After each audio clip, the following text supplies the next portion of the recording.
Hello बच्चों, कैसे हो आप सभी। मैं हरेंद्र वैष्णव आप सभी का मेरे यूट्यूब चैनल एसबी क्लासेस में स्वागत करता हूं।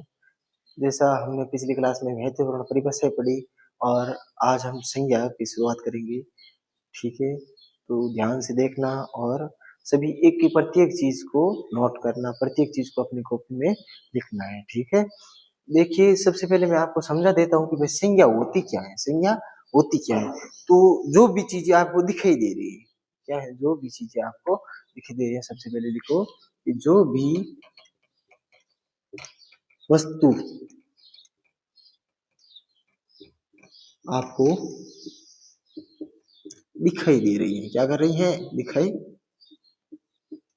दे रही है, वह संज्ञा है। वह क्या है, संज्ञा है। ठीक है, बात समझ में आ गई।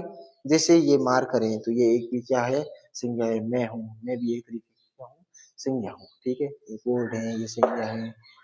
कोई भी चीज हो, क्या कोई भी चीज हो, वो संज्ञा है। ठीक है, अब संज्ञा के अलग अलग भाग होते हैं। आई बात समझ में। देखिए सबसे पहले हम परिभाषा लिखते हैं।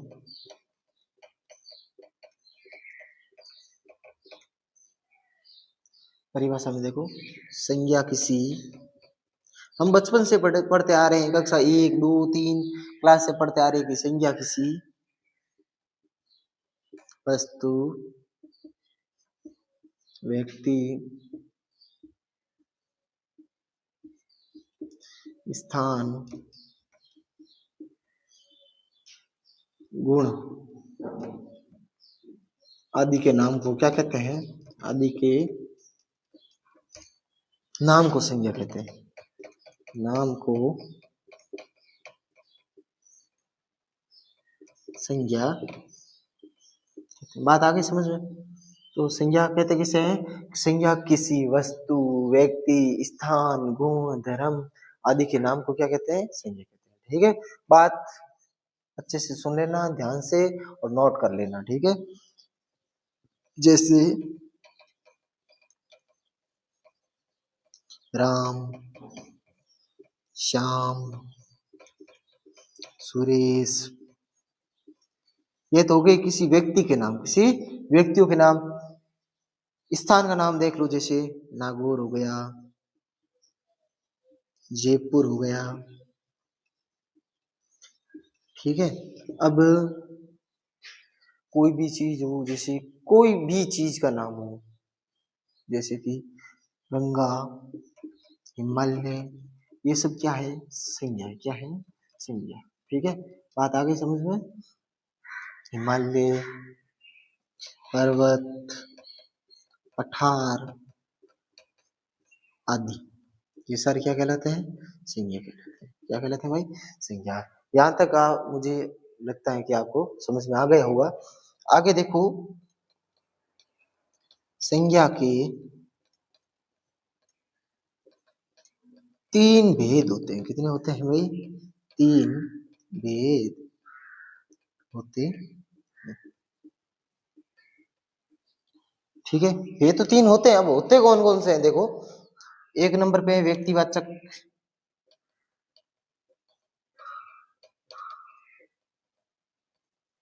संज्ञा,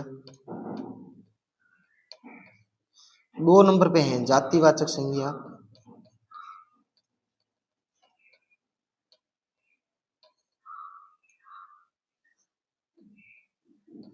और 3 नंबर पे है भाववाचक संज्ञा। क्या है, भाववाचक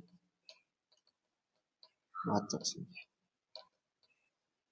ठीक है, नोट करो अच्छे से और इन्हें देखो, अच्छे से नोट करो।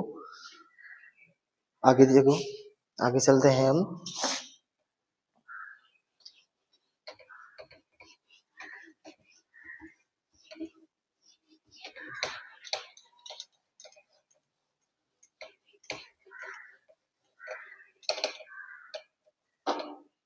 अब ये तो हो गई संज्ञा की परिभाषा, हो गई संज्ञा के भेद, हो गई। आपको ये समझ में आ गया होगा कि संज्ञा कहते कैसे। ठीक है, अब हम लेते हैं संज्ञा का पहला भेद है व्यक्तिवाचक संज्ञा। क्या है, व्यक्तिवाचक वाचक संज्ञा।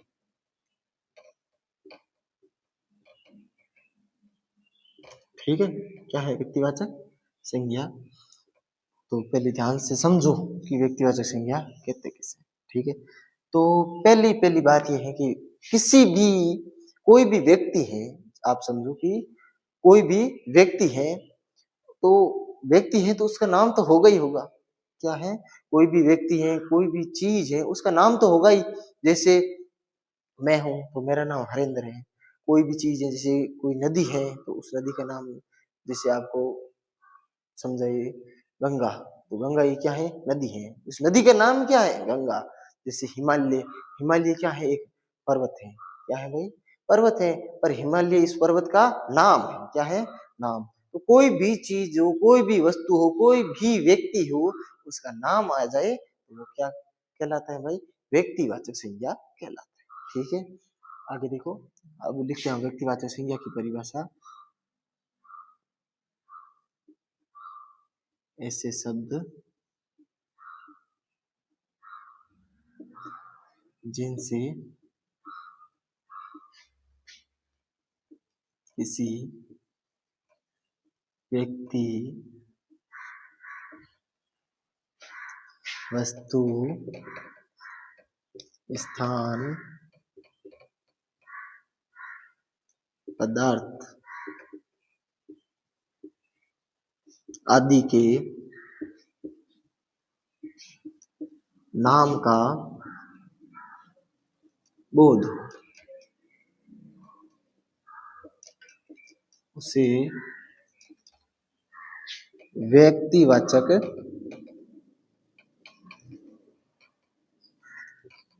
संज्ञा कहते। ठीक है, बात आ गई समझ में। जैसे कोई भी चीज का नाम हो, कोई भी चीज का नाम हो, जैसे गंगा नदी का नाम हो गया। जैसे पर्वतों के नाम में देखे तो हिमालय। ठीक है, कोई व्यक्ति का नाम देखो, जैसे रमेश, सुरेश आदि। ठीक है,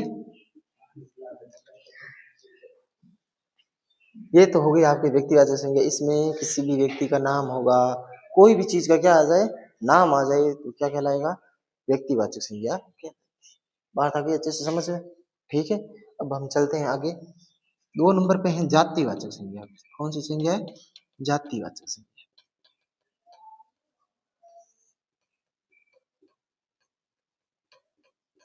ठीक है, जातिवाचक संज्ञा।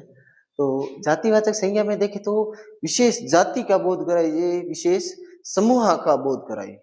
एक से अधिक वस्तुएं होती हैं, मतलब पूरी की पूरी जाति का बोध करवाए, पूरे समूह का बोध करवाए। जैसे आपको मैं समझाऊं, वहां पर बच्चे बैठे हैं, वहां पर बच्चे बैठे हैं, तो एक बच्चे का नहीं बता रहा है, पूरे पूरे बच्चा जो समूह है, पूरे बच्चे जो जाति है, उसका बोध करा रहा है। जैसे मैं बोला वहां राम बैठा है, तो वो एक व्यक्ति का बोध करा रहा है, तो उसमें व्यक्तिवाचक संज्ञा होगी।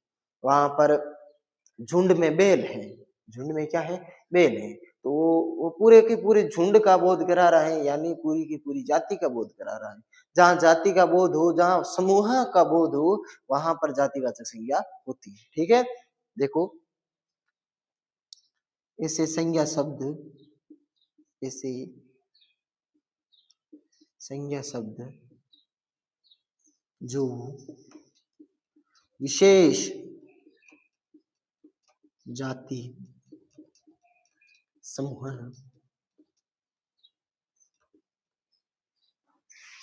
अथवा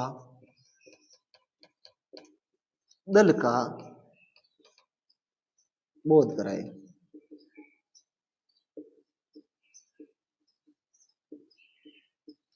जातिवाचक संज्ञा कहलाती है।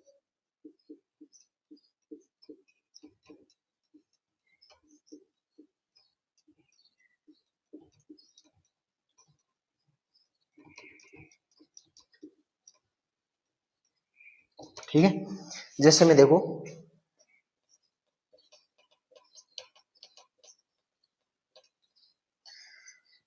जैसे में दल है, दल, समूह, सेना। अब देखो मैंने बोल दिया भाई सेना, तो सेना एक तो हो नहीं सकती, सेना में तो समूह होगा। अगर एक का बोध होता तो सैनिक होगा, क्या होगा, सैनिक होगा। फिर भी वो सैनिक है तो भी वो जातिवाचक में आएगा, क्योंकि वो पूरी की पूरी सैनिक टुकड़ी का बोध करा रहा है, पूरी सैनिक जाति का बोध करा रहा है। बात आई समझ में। फौजी, फौजी नहीं अर्थात फौज, फौजी तो एक हो गया, और फौज, झुंड, गुच्छा आदि। ठीक है, अच्छे से नोट कर लेना। दल, समूह, सेना, फौज, झुंड, गुच्छा आदि, ये सारे के सारे जातिवाचक संज्ञा के उदाहरण है। ठीक है, आगे चलें।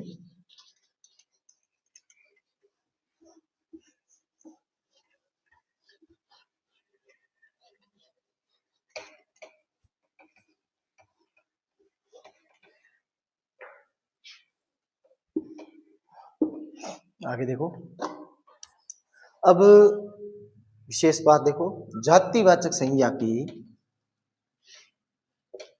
जातिवाचक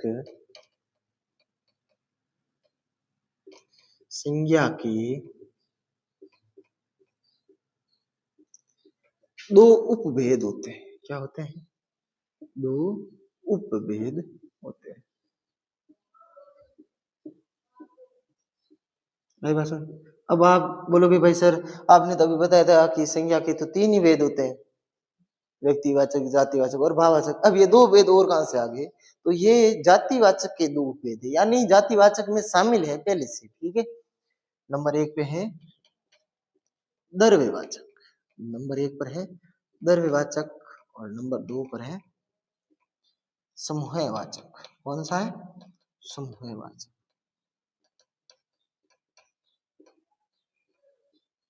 ठीक है, नंबर एक पर लिखो, देखे द्रव्यवाचक की परिभाषा लिखो।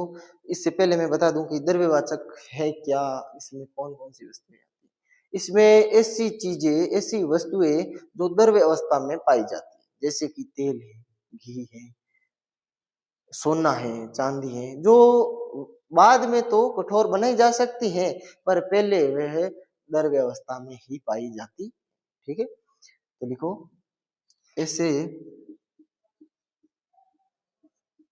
संज्ञा शब्द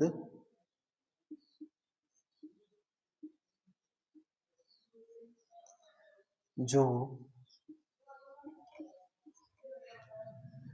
द्रव्य अथवा पदार्थ का, पदार्थ का बोध कराए, बोध कराए, पुनः द्रव्यवाचक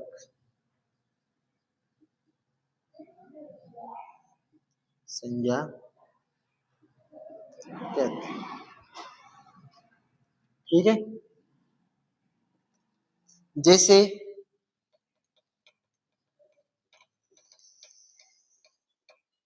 तेल, घी, पानी, सोना, चांदी, ये सभी किसमें आएंगे? इत्यादि, ये सभी आएंगे द्रव्यवाचक में। किसमें आएंगे? द्रव्यवाचक में। क्यों? क्योंकि सोने की वास्तविक स्थिति होती है वो द्रव्य अवस्था में पाई जाती है, चांदी की जो वास्तविक है, वास्तविक स्थिति है, वो भी द्रव्य अवस्था में होती है। इसीलिए सोना, चांदी, ये सारे के सारे द्रव्यवाचक के ही भाग। जैसे उदाहरण के स्वरूप में आपसे पूछूं भाई, उस स्त्री ने बहुत सारा गहना पहन रखा है, तो अब गहने में कौन सी संज्ञा होगी? तो आप बताओगे। हाँ हाँ बिल्कुल, ठीक है, हाँ हाँ। तो उस स्त्री ने गहना पहन रखा है, तो गहने में कौन सी संज्ञा होगी? उसने आभूषण पहन रखा है, तो आभूषण में संज्ञा कौन सी होगी? ठीक है, तो आभूषण तो बनते किससे? सोना या चांदी से, सोना या चांदी से आभूषण बनते हैं, तो सोना और चांदी की वास्तविक स्थिति होती है वो द्रव्य अवस्था में पाई जाती है। तो जिस चीज या जो वस्तु द्रव्य अवस्था में पाई जाती है उसमें द्रव्यवाचक संज्ञा होती है। इसीलिए ही सोना और चांदी द्रव्यवाचक संज्ञा के भाग है, मतलब उदाहरण है। ठीक है, अब देखो समूहवाचक संज्ञा। समूहवाचक संज्ञा ऐसे शब्द जो विशेष समूह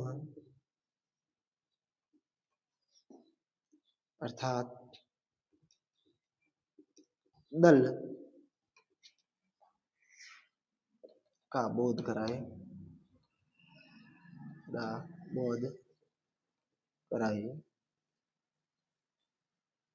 वहाँ समूहवाचक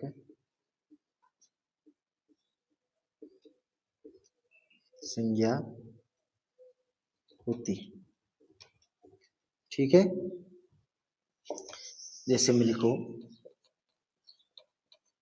सेना, उच्चा, फौज इत्यादि। ठीक है,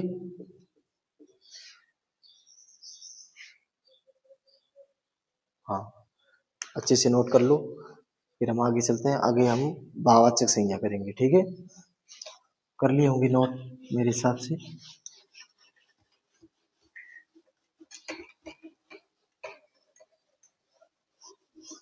अब हम आगे देखते हैं भाववाचक संज्ञा। कौन सी संज्ञा भाई?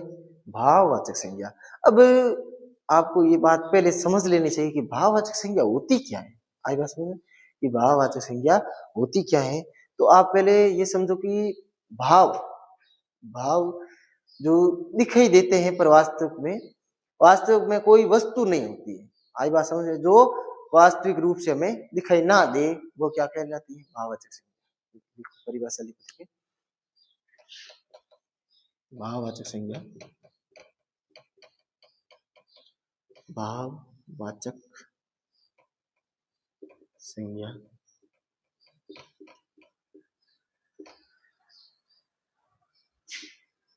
ऐसे संज्ञा शब्द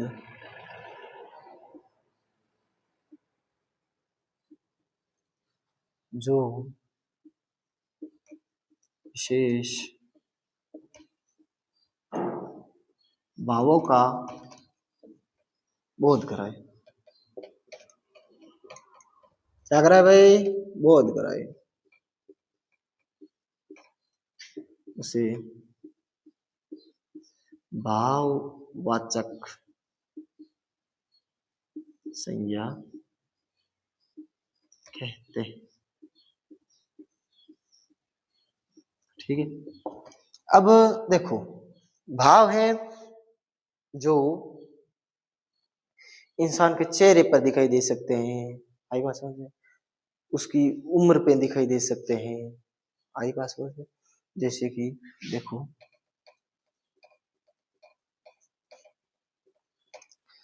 सुंदरता, सुंदरता ये कोई सुंदरता, जैसे ये कोई एक वस्तु थोड़ी है, ये तो किसी इंसान के चेहरे पे दिखाई देती है, उसके शरीर पे दिखाई देती है। आई बात समझ में?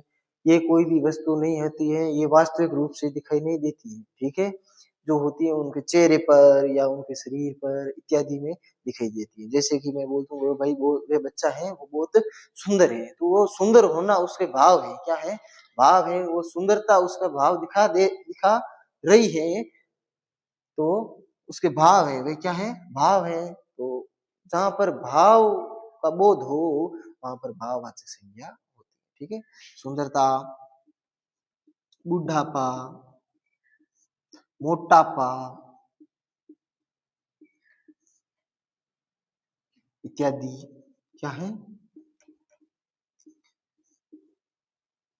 भाववाचक संज्ञा के उदाहरण है। ठीक है, हम आज की क्लास को यहीं समाप्त करते हैं। आगे की क्लास हमारी सर्वनाम की होगी, जिसमें हम पढ़ेंगे कि भाई सर्वनाम होता क्या है, सर्वनाम का शाब्दिक अर्थ क्या है, सर्वनाम के कितने भेद होते हैं।